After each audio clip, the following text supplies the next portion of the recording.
My name is Chris Carter, and I'm the Artistic Director of Theater here at the Lee High School Creative and Performing Arts Magnet Program. Joseph is our competition one act, and we take the play and musical and we compete with it, both at the district level and now we get to move to state. It's about a parable in the Bible, Joseph and his brothers who take him off to murder him. They end up selling him into slavery, and he ends up becoming the right-hand man in Egypt and gets Egypt through the famine. His brothers come to ask for food, and he, presents himself to them. They find him, and they're happily reunited ever after.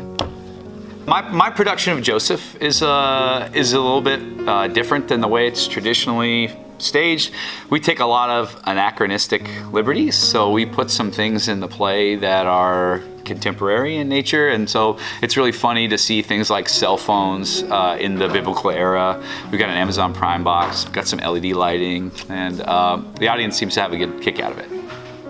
Miss Hyatt is our ASL leader, and she has an ASL team that interprets the play for us, because we have a select group of audience members who are hearing impaired, and so we wanted to give them the same opportunities that everybody else has to watch, experience, and enjoy the show. I think that having an ASL team gives an opportunity for a diverse group of people who would otherwise not be able to see a play, the enjoyment and the true experience of live theater. It's harder to do things like captioning, subtitles, supertitles, especially in high school theater, because we don't have all the technology required. So having an ASL team there to help relay the information to those that are hearing impaired, I think gives everyone an opportunity to enjoy the show when they otherwise would not have that. My name is Stephanie Hyatt. I'm an English teacher at Lee High School. I am the faculty sponsor for our American Sign Language Club. We meet during Power Hour, and the folks that come to Sign Language Club learn sign language.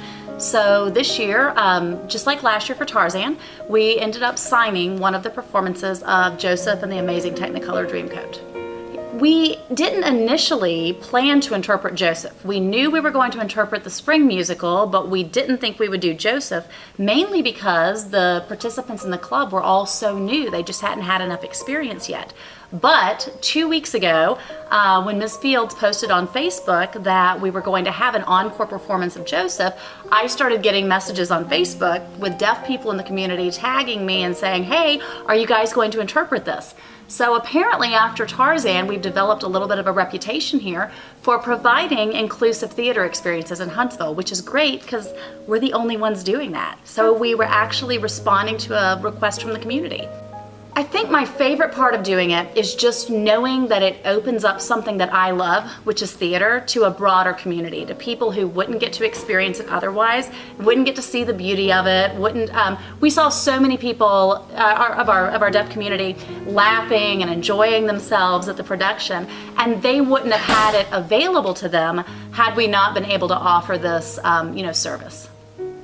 So when I was a little girl, my grandmother became deaf. She was what's called a late deafened adult. She became, deaf late in life. So I thought if I learned sign language that she would learn sign language. But she never learned it well. Her whole life she never learned it well. But in that process, I started learning as a little girl, and then we went to a church that had a whole lot of deaf people, and so I just kept learning it and kept interpreting, and so I guess I've signed since I was about 4 years old. That's amazing. Yeah. Thank you so much.